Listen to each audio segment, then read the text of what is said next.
मित्र।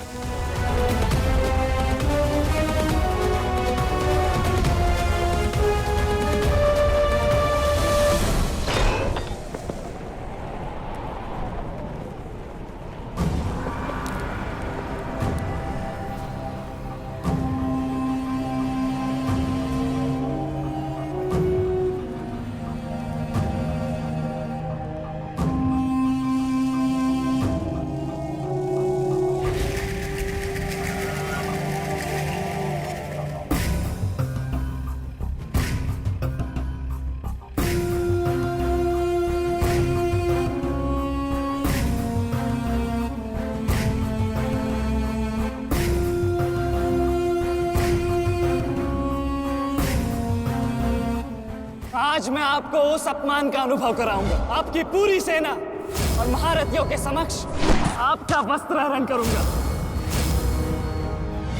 परंतु आज अपनी माता के अपमान का दंड मैं आपको अवश्य दूंगा।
दुर्योधन, रुकिए ज्येष्ठ, ऐसा मत कीजिए। ये क्या कर रहे हैं आप? दुर्योधन, दुर्योधन, ये सब कुछ क्या है? आज के इस युद्ध में हमें विजय मिली है, फिर ये सब कुछ क्यों कर रहे हो तुम? ऐसी विजय जो अपमान की थाली में सजा कर मिले, ऐसी विजय से श्रेयस्कर है कि मृत्यु को पालूं। नहीं। मेरे जीवन में कभी मेरा इतना अपमान नहीं हुआ है। अब इस जीवन का और कोई मूल्य नहीं। मैंने ये युद्ध संपत्ति के लिए नहीं, अपने हट, अपने सम्मान के लिए बुलाई थी। अब जब सम्मान ही नहीं रहा तो इस विजय का मैं क्या करूंगा? मेरी सेना के सामने विश्व के महानतम योद्धाओं के रहते वो 16 वर्ष का बालक मेरे वस्त्र हरण कर गया और चेतावनी देकर गया है कि युद्ध में जब भी मिलेगा पुनः यही दोहराएगा। अब ये वस्त्र हरित दुर्योधन सम्राट बन भी गया। कैसे अपनी सेना से, अपनी प्रजा से आंख मिला पाऊंगा मैं? इस लज्जा के साथ मैं अब जीवित नहीं रह सकता। नहीं दुर्योधन, देखो अपने क्रोध पर काबू पाओ। देखो विजय हमारे निकट है दुर्योधन, मानो मेरी बात। छोड़िए मुझे मामाश्री, छोड़िए मुझे, अन्यथा इस अग्नि में मैं अपने आप से पहले आपकी आहुति दे दूंगा। छोड़िए मुझे। नहीं। छोड़िए, छोड़िए मुझे।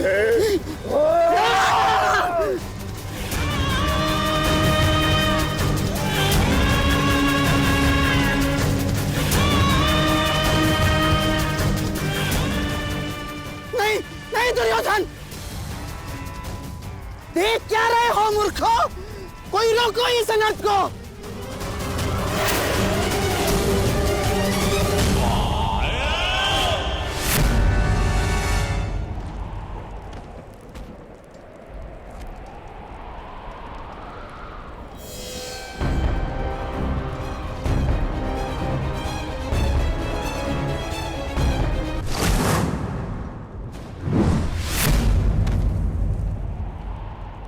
ठहर जाओ मित्र। नहीं, अब नहीं।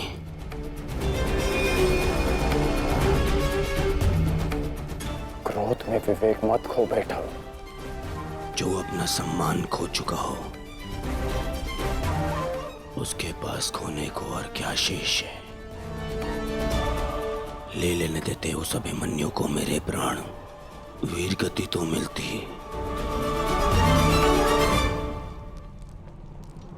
सारी सेना के सामने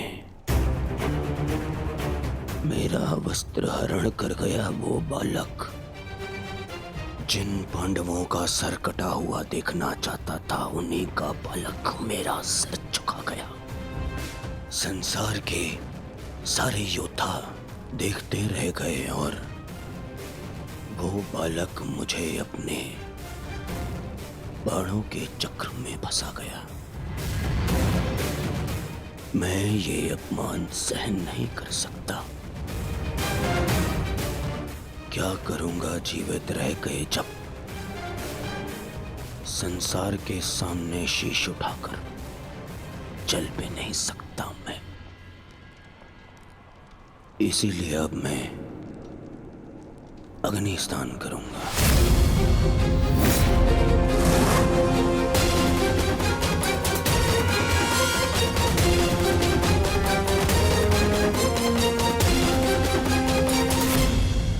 जो अग्नि यहाँ जल रही है उससे कहीं अधिक अग्नि तुम्हारे पिता के हृदय में जल रही है। क्या तुम अपने 5 भाइयों का बलिदान व्यर्थ जाने दोगे? क्या अपने पिता को दिया वचन भुला दोगे तुम? अपने चारों ओर देखो मित्र, क्या ये सब व्यर्थ ही अपने प्राणों के साथ खेल रहे हैं? जो वीर गति को प्राप्त हुए हैं, क्या उनका बलिदान व्यर्थ जाने दोगे तुम? तुम्हारे अनुज, तुम्हारे मामाश्री, तुम्हारे गुरुदेव, ये सब तुम्हारे सम्मान, तुम्हारे अधिकार के लिए लड़ रहे हैं और तुम अपने कर्तव्य से मुंह मोड़ना चाहते हो। पूछो अपने सैनिकों से कि आज जो युद्ध में हुआ कि क्या वो उससे लज्जित हैं या वो कल युद्ध में उसका प्रतिशोध लेंगे? बोलो सैनिकों, प्रतिशोध लेंगे, प्रतिशोध लेंगे, प्रतिशोध लेंगे।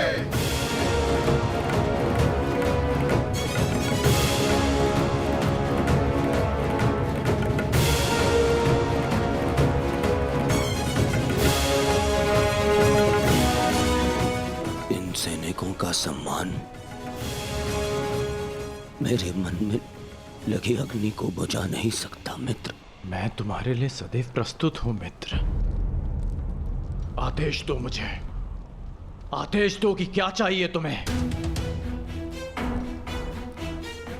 तुम्हारी पीड़ा को शांत करने की औषधि क्या है मित्र? बताओ मुझे। मुझे अपने इस अपमान का प्रतिशोध चाहिए। जिसने मेरा मान हरण किया उसके प्राण हरण करने हैं मुझे अभिमन्यु चाहिए।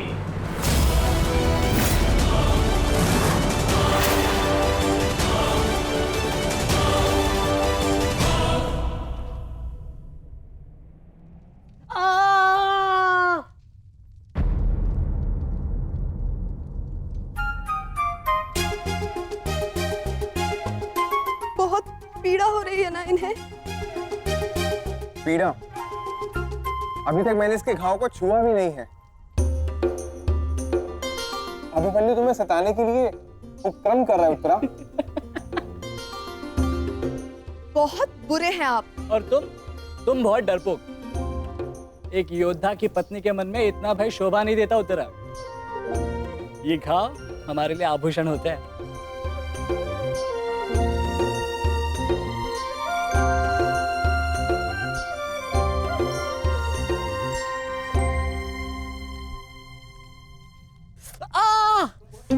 क्यों सताते हो तुम उसे? अब क्या करूं माता, वो तो आजकल हर बात पर क्रोधित हो जाती है। और अब आप भी मुझे डांट रही हो। तुम्हें अधिक चोट तो नहीं आई ना पुत्र?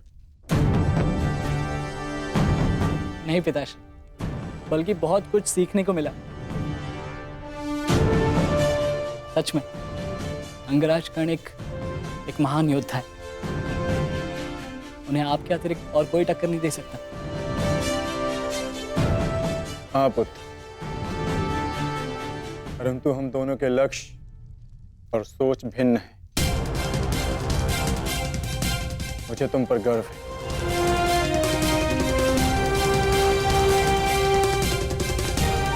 गर्व तो होना ही चाहिए। आज अभिमन्यु ने दुर्योधन को उचित उत्तर दिया।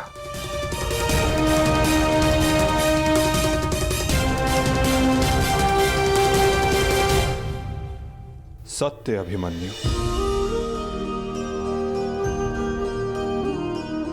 आज तुमने जो युद्ध भूमि में किया वो अद्भुत था, और मुझे विश्वास है कि कल का दिन इतिहास में तुम्हारा नाम सदैव के लिए अमर कर देगा अभिमन्यु।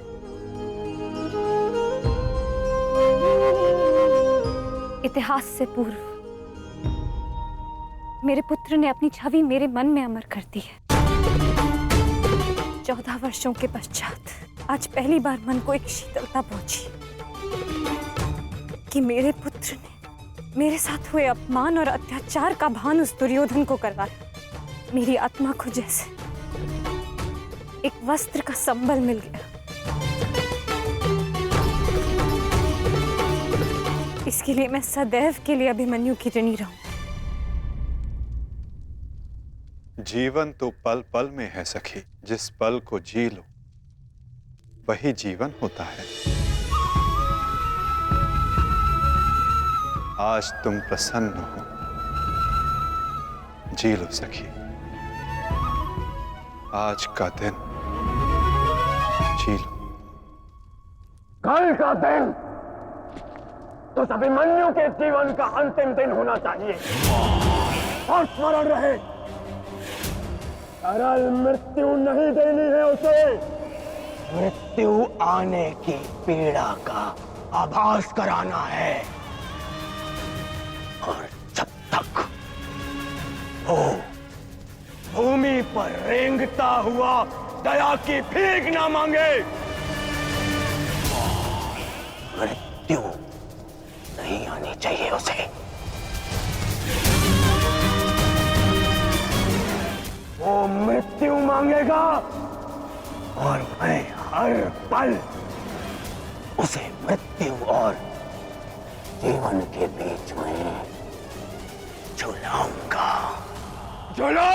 मैं उसे।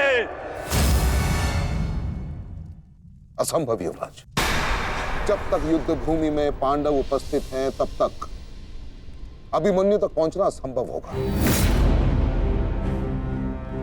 वैसे भी उन्हें ज्ञात होगा कि आज आपके साथ जो हुआ उसका प्रतिशोध आप अवश्य लेंगे। इसी कारण अभिमन्यु तक पहुंचना इतना सरल नहीं होगा।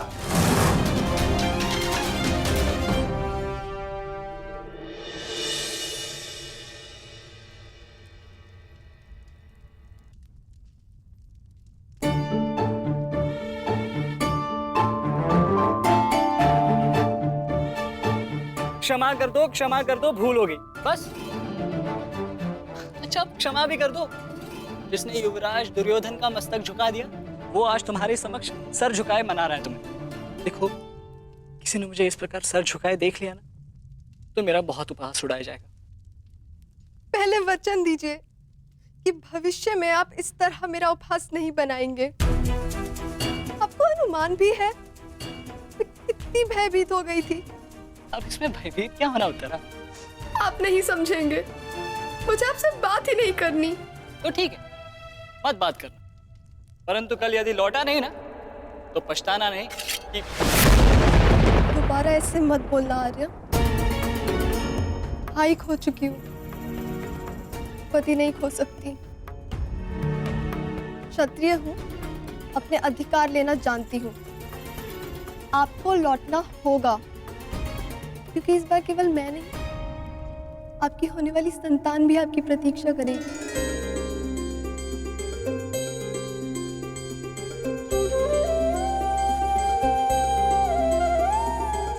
सत्य उत्तरा,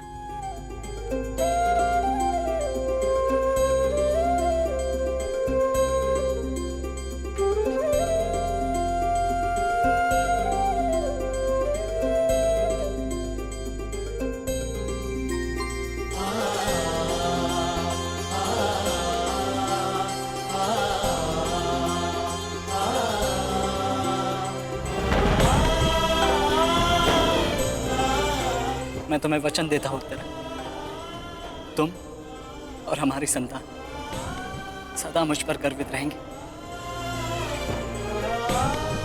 जानती हूँ आपकी संतान बहुत भाग्यशाली है, उसे अपने पिता की शौर्य गाथा सुनने को मिलेगी। गाथाएं विजय के साथ होती है उत्तरा, और विजय अभी शेष है। युद्ध शेष रहे या न रहे, उस अभिमन्यु के प्राण शेष नहीं रहने चाहिए आचार्य। आप सेनापति तीरगत के वीर नरेश शर्मा, मध्य नरेश सैन्य, अश्वत्थाम अंगराज, इतने वीरों के होते हुए भी क्या एक बालक को बंदी बनाया नहीं जा सकता? तुम्हारे प्रतिशोध के लिए केवल कुशल योद्धाओं की नहीं, बल्कि एक उत्तम योजना की आवश्यकता है मेरे होने वाले सम्राट। हमारी सफलता एक उत्तम योजना में छिपी है।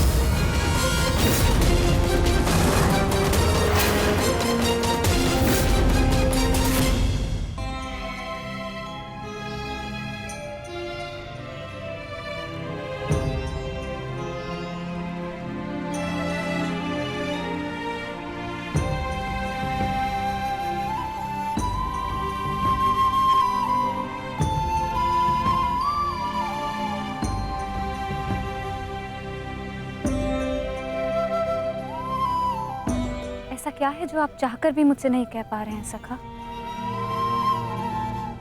ये रात का अंधकार भी आपके मुख पर आए हुए भाव मुझसे नहीं छुपा सकता।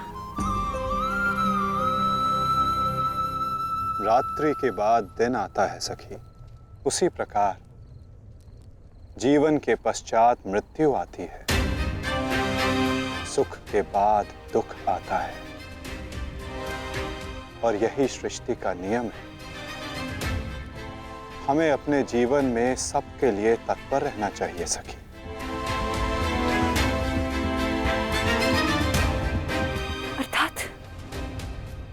अर्थात जो मेरा भय है, क्या वो सच होने वाला है माधव? क्या कल पांडवों के साथ कुछ अनिष्ट होने वाला है?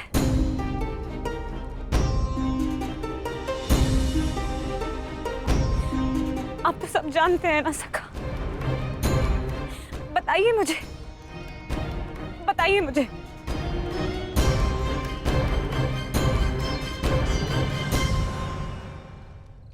कभी कभी भविष्य का ज्ञान होना भी दुख का कारण बन सकता है सखी। यदि समय के अनुसार मनुष्य को सत्य का ज्ञान हो तो वो स्वयं को संभाल सकता है। और आज तुम्हारी प्रसन्नता का दिन है सखी। आज तुम्हारे पुत्र ने तुम्हारे अपमान का प्रतिकार किया है। जाओ सखी, जाकर सो जाओ, क्योंकि जीवन की हर रात्रि सदैव सोने के लिए नहीं होती।